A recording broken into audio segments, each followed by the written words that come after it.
Good morning, dear students. Welcome to Professor S.P. Goyal's IS classroom. प्यारे विद्यार्थियों, आज एक एनालिसिस में और किया है आपके लिए, खास करके प्रीलिमिनरी के लिए। आपका जो बच्चे इंट्रो दे के आ रहे हैं उनके आप इंट्रो सुन रहे हैं।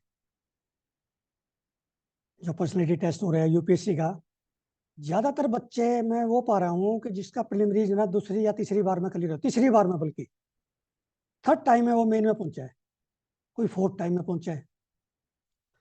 फिर दूसरा, मैं मॉक टेस्ट कंडक्ट किया, दिल्ली में करने गया था।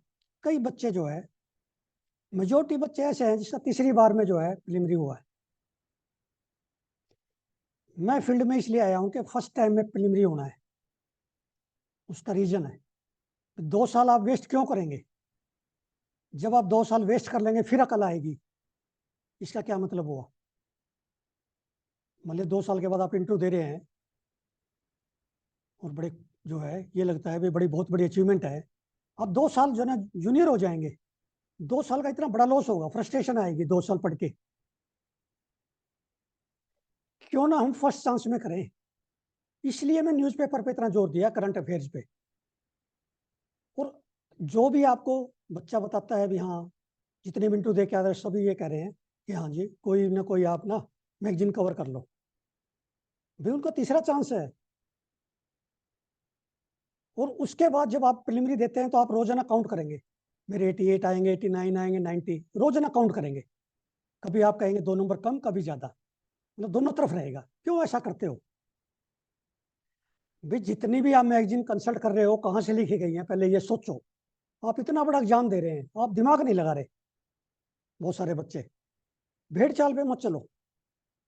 आप अपना फ्यूचर दूसरे के हाथ में क्यों दे रहे हैं? आपको क्या पता मैगजीन में क्या लिखा हुआ है? और मैं रोजाना बता रहा हूँ, क्वेश्चन में बताऊंगा। मैं जिस क्वेश्चन में 8 स्टेटमेंट निकालता हूँ वहाँ 2 स्टेटमेंट मिलेगी आपको, कवर भी कर देंगे। वो ये भी कह देंगे कि हमारा क्वेश्चन आ गया, और सारी स्टेटमेंट भी नहीं मिलेंगी। अब समझो 2 साल मत वेस्ट करो। मैं आपका 1 साल भी नहीं वेस्ट होने दूंगा। फर्स्ट चांस में जाओगे, बड़ा मजा आएगा, टाइम बच जाएगा, 2 साल सीनियर हो जाओगे। तो अब हम चलते हैं आज के द हिंदू और इंडियन एक्सप्रेस की न्यूज एनालिसिस और क्वेश्चंस पे। अब ये पहली न्यूज देखिए, कितनी बार जो रिपीट हो रही है। ये इससे हमें ये पता चलता है ये क्वेश्चन प्रीलिमिनरी में आएगा या मेन में आएगा, इंडिया में हमारे रिलेशनशिप। आपको खुद अंदाजा हो जाएगा कि ये क्वेश्चन तो बड़ा इंपॉर्टेंट है। अब मिनिस्ट्री ऑफ होम अफेयर्स ने has recommended immediate suspension of FMR. ये बहुत दिन से चल रहा था। इसका मतलब मिनिस्ट्री ऑफ होम अफेयर इसको सस्पेंड की रिकमेंडेशन दे सकती है, स्टेट नहीं। स्टेट जो है रिकमेंड वो कर सकता है, उनसे एडवाइस ले सकता है कि ये कर दो, रिक्वेस्ट कर सकता हूँ मिनिस्ट्री को। स्टेट ने बार बार रिक्वेस्ट की थी कि भी इसको बंद किया जाए। इसका जो है इतने आर्टिकल आए हैं हमारे, एक्सप्लेन पेज में भी आए हैं, हिंदू में भी आए हैं, और ये मैंने इसमें से क्वेश्चन निकाल दिए। ऐसे क्वेश्चन आपको कोई निकाल के नहीं देगा। मैगजीन में आपने ये 4 स्टेटमेंट तो निकाल नहीं सकते, 2 ही निकलेंगे आपसे किसी भी मैगजीन में इंडिया में। अब ये क्वेश्चन देखिए, FMR is being suspended for the sake of country's internal security and to maintain demographics of north eastern states. अब ये उसमें कहा गया तो क्या है कि इमिग्रेशन हो जाएगी, हो जाती है। जब बॉर्डर पे कोई पाबंदी नहीं है तो म्यांमार से जो है मिलिट्री जो रिजीम है उससे बच के इधर आ रहे हैं, मिजोरम और मणिपुर में। तो कंट्री की जो डेमोग्राफी चेंज होती है हमारे नॉर्थ ईस्ट स्टेट की, बाद में दिक्कत आएगी सिटीजनशिप एक्ट में। तो ये जो 2 लाइन, ये लाइन लिखी गई, country's internal security and to maintain demographics of the north east state, ये न्यूज़पेपर से लिया मैंने। ये लिखना है एग्जाम में हमने, अंदाजे से नहीं कोई चीज लिखनी। दूसरा, आप नार्कोटिक्स का भी लिख सकते हैं।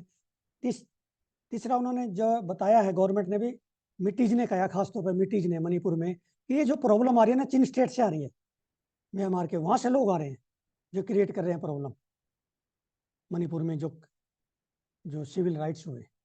ये सारे आपने इस तरह से क्वेश्चन निकलेगा। FMR was applicable to any member of hill tribe who is a citizen of either India और Myanmar and who resides within 16 kilometre of the border on either side. 16 kilometre तक allowed था।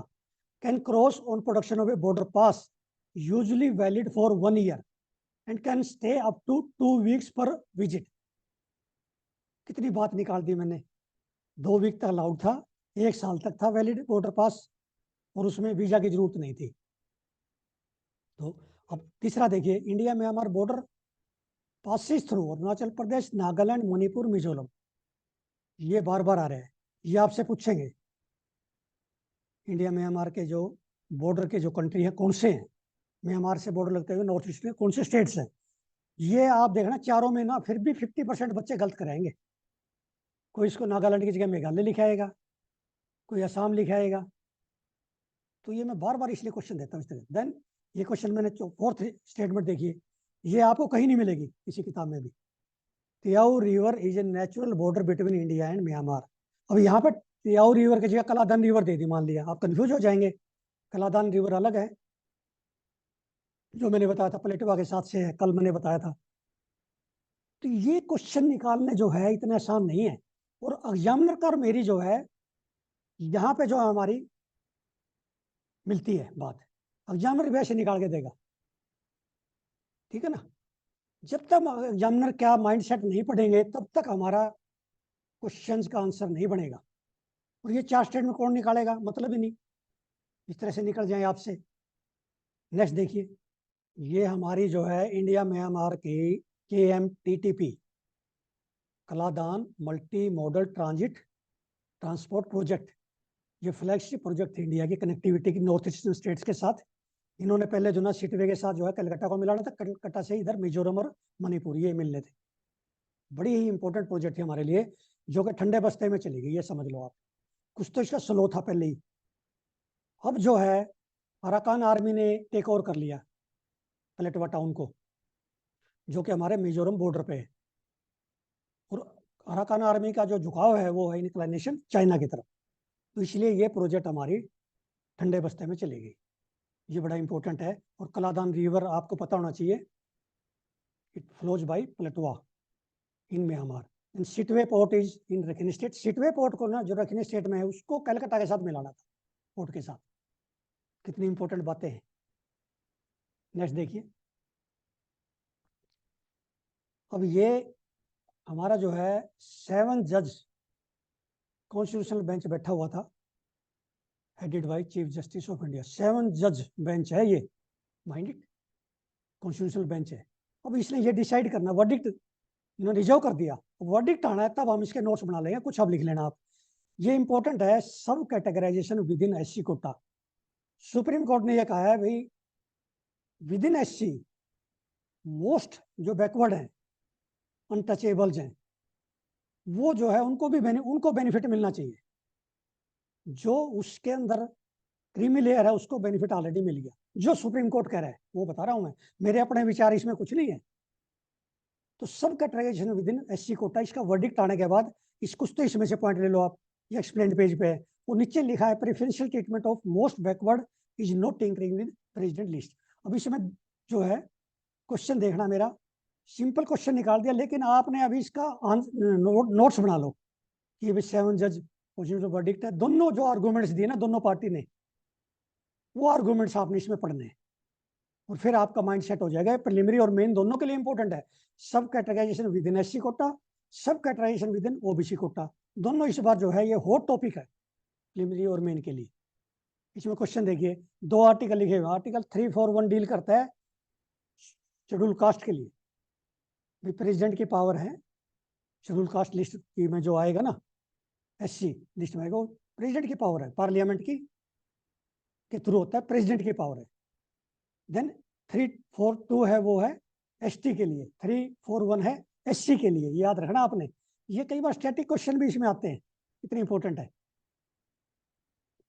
Next देखिए, अब ये बार बार आ रहा है ग्रिंडाविक टाउन। ग्रिंडाविक टाउन में वोल्केनो आ रहे हैं बार बार, वल्नरेबल टू वोल्केनोस, वोल्केनो फट रहे हैं, ठीक है। It is in Iceland, Iceland country है, उसमें है ये Grindavik town which is vulnerable to volcanoes. कई बार आ जाता है आपका इंटरनेशनल लोकेशन में। अब ये कयासानूर फॉरेस्ट डिजीज है, साइंस पेज पर लास्ट पेज देखना आप, दिल्ली एडिशन में, ये पहले भी आई है। लेकिन जिस तरह से मैं कवर करता हूं ना, इस तरह से कवर नहीं कर पाएगा कोई, ठीक है ना। जब हमारी वेवलेंथ यूपीएससी पेपर सेटर के साथ मिल जाएगी ना, फिर हमने डरना नहीं है। अभी 99% बच्चे ऐसे हैं जिनकी वेवलेंथ पेपर सेटर से नहीं मिलती। उनको कोई भी जो है, जो आईएएस कर गया है, अलाइड में है या मेन में है या टॉपर है, वो एक बार ये कह दे कि जी आप मैगजीन पढ़ लो, आप खुश हो जाते हैं, क्योंकि आपको शॉर्टकट मिल गया। शॉर्टकट से कभी भी बात नहीं बनेगी, ये बहुत बड़ा एग्जाम है, ठीक है ना। इसके लिए न्यूज़पेपर चाहिए ओरिजिनल, आप खुद करो, दूसरे को शिकार करने क्यों देते हो, खुद शिकार करेंगे हम ओरिजिनल। तो ये जो डिजीज है कयासानुर फॉरेस्ट डिजीज, ये कर्नाटक के फॉरेस्ट में पाई गई है। अब इसमें से क्वेश्चन देखिए मैंने किस तरह से निकाले। अब सिर्फ ये बताना जरूरी नहीं है, कयासानुर डिजीज जो है वायरस डिजीज, ये मिल जाएगी आपको मैगजीन में, लेकिन it's spreads through ticks. Tick and mite होती है ना, इसकी 8 टांगे होती है, टिक एंड माइट की ध्यान रखना, इंसेक्ट की 6 टांगे होती है। टिक फैलाती है इसको, टिक जब काटती है ना मनुष्य को या बंदर को, तब उसमें फैला देगी। It is also known as monkey fever, as monkeys get infected. Monkey जो है गेट, उनको इन्फेक्शन पहले होती है, मंकी फीवर कहते हैं इसको। Then human beings who visit same forest can contact the disease. फिर ह्यूमन बीइंग जो फॉरेस्ट में जाएगा ना, वहाँ पे कर्नाटक के फॉरेस्ट में जहाँ पर डिजीज है, ये तमिलनाडु में मिली है पहले, कई साल पहले केरला में मिली है ये डिजीज जो है, इसका मतलब ट्रॉपिकल रीजन की है। अब ये 4 स्टेटमेंट निकालनी है, ये इंपॉर्टेंट है मेरे लिए। ये 2 स्टेटमेंट इंपॉर्टेंट नहीं है, क्योंकि चारों ठीक होनी चाहिए। ये डिफरेंस है हमारी अप्रोच में जो हम कर रहे हैं, आप और हम, और 99% बच्चों के अप्रोच में ये डिफरेंस है। हम उसकी सारी स्टेटमेंट निकालते हैं, पता नहीं क्या पूछ लिया एग्जामिनर। नेक्स्ट देखिए, 4 और निकाल दी मैंने इसमें से। अब इसके सिम्टम है वो, इंक्यूबेशन पीरियड कहते हैं इसको, 3 से 8 दिन का है। जब टिक काट जाएगी ना, उसके 3 से 8 दिन में सिम्टम आते हैं। इसका मतलब इंक्यूबेशन पीरियड कहते हैं उसको, कि काटने से लेके, डिजीज फैलाने से लेके, वायरस को फैलाने से लेके और सिम्टम आने तक, उसको कहते हैं हम इंक्यूबेशन पीरियड। क्योंकि मेरी इसी में पीएचडी है, माइकोलॉजी एंड प्लांट पैथोलॉजी में, इसलिए मुझे इन टर्म्स का पता है। Then fever, redness, headache, body pains are the common symptom. Symptom भी तो पता होना चाहिए ना। Then bleeding from the nose also noticed. And it peaks, this disease peaks between December to March. दिसंबर से मार्च में ज्यादा आती है ये आजकल। देन 4th स्टेटमेंट देखिए, इसमें से निकाली मैंने न्यूज़पेपर में से। जैसे हम इंसेक्ट के लिए ओडोमॉस इस्तेमाल करते हैं रिपेलेंट के तौर पर, रेपेलेंट के तौर पे, ऐसे ही इसमें जो है डिपा oil is a tick repellent given to people who visit forest. मतलब डिपा ऑयल को यूज करेंगे, लगा के जाएंगे, तब फॉरेस्ट में जाएंगे, तब ये टिक नहीं काटेगी। कैसी इंफॉर्मेशन देखिए, ये चाहिए एग्जामिनर को। अब ये क्रिस्पर का बार बार आर्टिकल आ रहे हैं, दी हिंदू में, साइंस पेज पे बार बार आ रहे हैं, इंडियन एक्सप्रेस में एक्सप्लेन्ड पेज पे। क्रिस्पर कैस, क्रिस्पर कैस, एक तो आपको ये पता होना चाहिए क्या है ये एक टूल है, कैंची है, जो कि अनडिजायरेबल जीन को काट देगी। जैसे कैशगेवी में मैंने आपको बताया था डिजीज में, उसमें जो है, जो जीन के एडिट, ये काट देते हैं जीन को, जो डिसेबल कर देते हैं उस जीन को, जो उसके लिए सिकल सेल एनीमिया के रिस्पॉन्सिबल है, थैलेसीमिया के लिए। और इसी तरह ये प्लांट में भी काम आ सकता है।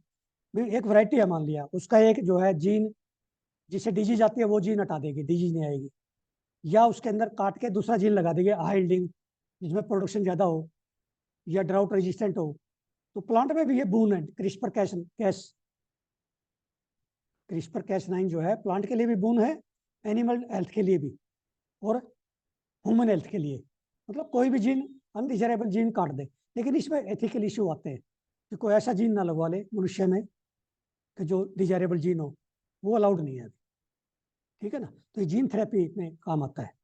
ये देखिए, कैशगेवी एंड लिफजेनिया, ये यूएस की एफडीए ने अप्रूव कर दिए दोनों, सेल बेस्ड जीन थेरेपी। सबसे पहले मैं आपको लेके आया था कैशगेवी, यूके ने अप्रूव की थी, फिर यूएस ने दोनों ही कर दी, कैशगेवी और लिफजेनिया, 2 सेल बेस्ड जीन थेरेपीज। ये एग्जाम में आएगा आपका, ये 2 नंबर तो पक्के हैं, ये मुझे पता है। मैं एग्जामिनर होता, ये क्वेश्चन सबसे पहला मेरा यही क्वेश्चन होता, क्योंकि ये वर्ल्ड की बहुत बड़ी अचीवमेंट है। फिर CRISPR Cas system is a tool to cut, delete और ऐड डीएनए सीक्वेंस। जीन क्या है, डीएनए तो है, डीएनए का सीक्वेंस बदल दिया, या जो एक सीक्वेंस है मान लिया, उसमें कोई बेस का, उसका शुगर का। डीएनए और आरएनए में डिफरेंस आपने एनसीईआरटी में पढ़ना है, ये बड़ा इंपॉर्टेंट है।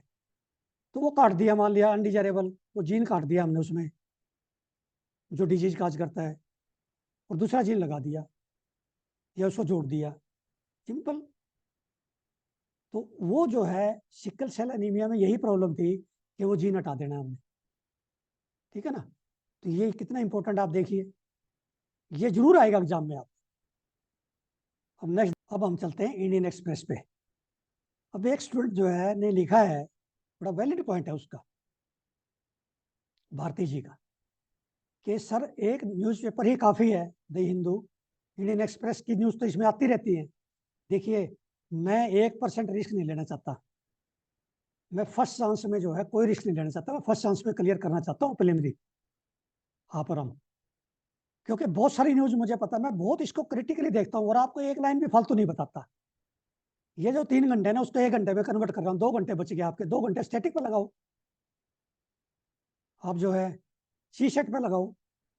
अब इसलिए लेके आया हूँ मैं, ऐसे जो है इकोनॉमिक्स में क्वेश्चन ऐसे पूछेंगे, एलएनजी सप्लाई में पूछ लिया, अब इंडिया जो है श्रीलंका को देने जा रहा है, इसमें से क्वेश्चन निकाला, ये क्वेश्चन कभी नहीं आएगा हिंदू में जल्दी सी, और हम कैसे वेट करें, कैसे पता, हम भूल जाएंगे 2 दिन के बाद। एलएनजी पे भी हमें आर्टिकल मिला था इंडियन एक्सप्रेस में, हिंदू में आए ना आए, तो मैं रिस्क नहीं ले सकता। सिर्फ मैं आपके 10 मिनट लगवाऊंगा इंडियन एक्सप्रेस के, लेकिन ऐसे क्वेश्चन दूंगा जो आप, बड़े वंडरफुल क्वेश्चन आपको लगेंगे भी ये तो कोई निकाल ही नहीं सकता था, एग्जामिनर निकालेगा सीधा। अब क्वेश्चन देखिए आप, Petronet LNG is India largest LNG terminal operator.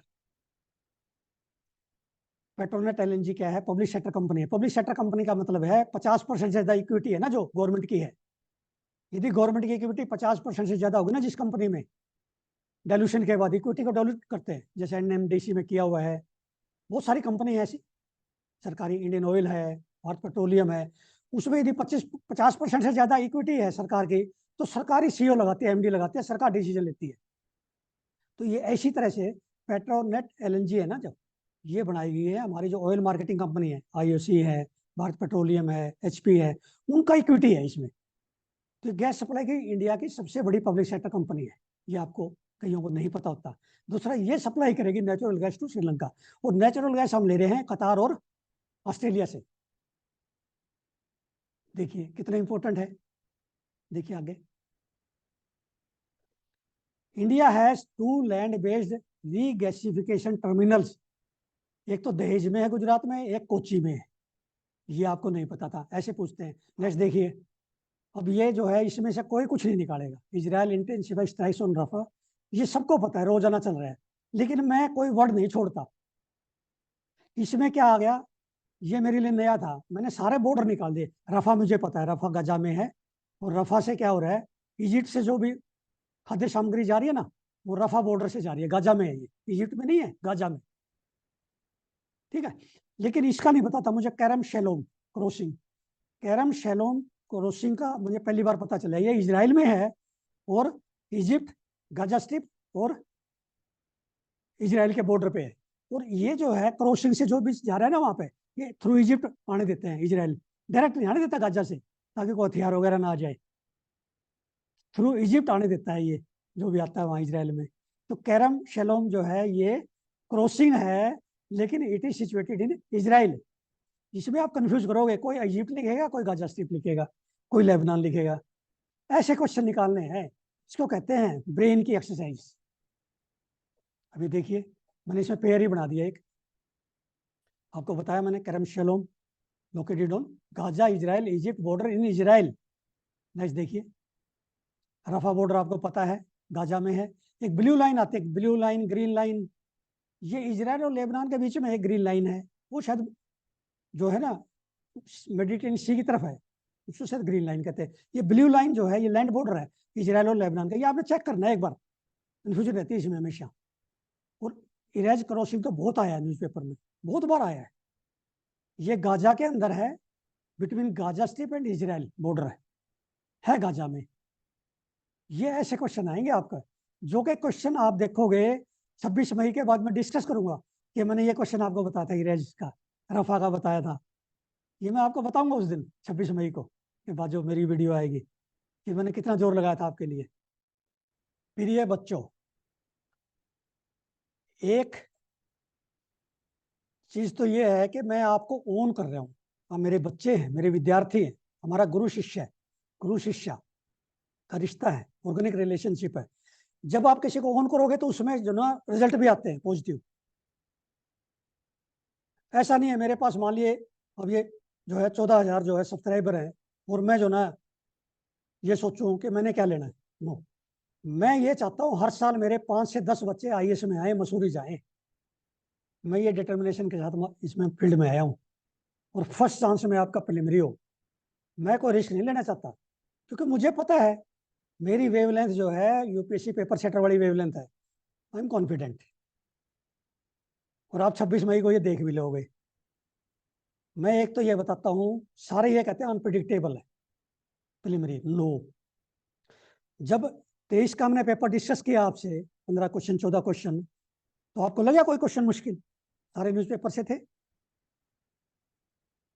अब इसी तरह 26 मई को जब मैं पेपर होगा फिर डिस्कस करूंगा, आप कहेंगे ये तो मेरी अप्रोच में नहीं आया, ये मेरे कंट्रोल में आया नहीं, ये क्वेश्चन मैं पढ़ ही नहीं पाया, पता नहीं कहाँ से आ गया न्यूज़पेपर में। ऐसे आते हैं। हम कोई इस तरह का रिस्क क्यों लें जब हमें पता है क्वेश्चन आसान आने हैं? अनप्रिडिक्टेबल इसलिए है कि हमने वो पढ़ा नहीं न्यूज़पेपर में, क्वेश्चन ही नहीं सुना मैंने, मैं कहाँ से करूंगा? दूसरा, आप एक चीज देखना, इंटरनेशनल लोकेशंस हमने इस तरह से किए हैं कि एक भी क्वेश्चन गलत नहीं होगा आपका। मान लो 10 क्वेश्चन आ गए इंटरनेशनल, 10 के 10 ठीक होंगे। इसका मतलब अनप्रिडिक्टेबल कैसे हुआ भाई, आप बताओ?